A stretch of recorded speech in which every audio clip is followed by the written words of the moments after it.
আসসালামু আলাইকুম। আজকে একটা রেসিপি নিয়ে আসছি আপনাদের সামনে।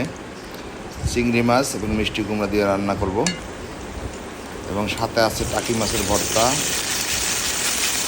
আমরা পাটায় বেটে তারপরে টাকি মাছটা ভর্তা করব।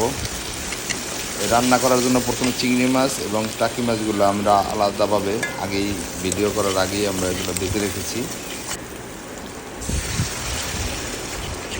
শর্ট ভিডিও করার কারণে এগুলা আগে থাকতে না করলে পরে ভিডিওতে অ্যাড করতে সমস্যা হয়।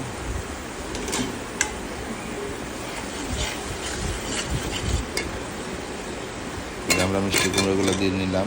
মিষ্টি কুমড়ো অবশ্য আমরা ঢাকার বাইরে থেকে আনছি, সেই মেহেরপুর মেহেরপুর থেকে আনছি। চুয়াডাঙ্গা অথবা কুষ্টিয়া হবে, এটা কুষ্টিয়া মেহেরপুর, ইন্ডিয়ার বর্ডারের কাছাকাছি।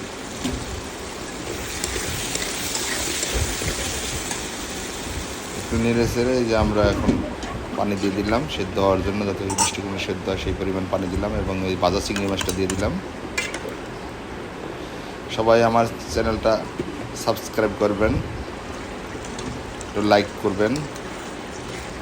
আমাদের মিষ্টি কুমড়া পাত্রে হয়ে গেছে, এখন আমরা এটা তুলে নেব।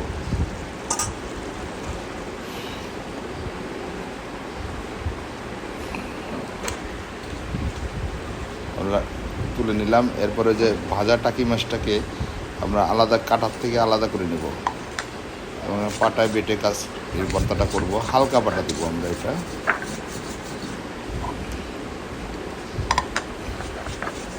অনেকে হোটেলে যান টাকি মাছ ভর্তা দিয়ে ভাত খান, আমার কাছে ভালো লাগে। টাকি মাছ ভর্তাটা অনেক ভালো লাগে।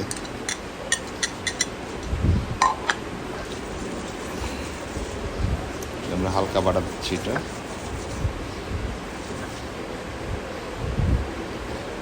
একটু হাত দিয়ে মেখে আবার একটু হালকা বাটা দেবো আমরা। এটা দিয়ে নামিয়ে দেবো।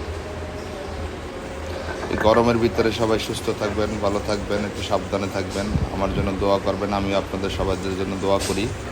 সবাই ভালো থাকেন, ভিডিওটা দেখবেন সবাই।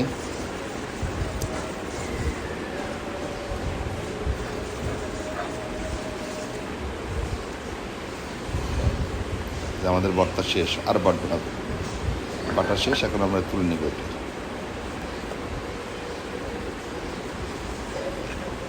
সুন্দর করে তুলে নিচ্ছি, খাওয়ার উপযুক্ত হয়ে গেছে এখন সে। আসসালামু আলাইকুম, সবাই ভালো থাকবেন।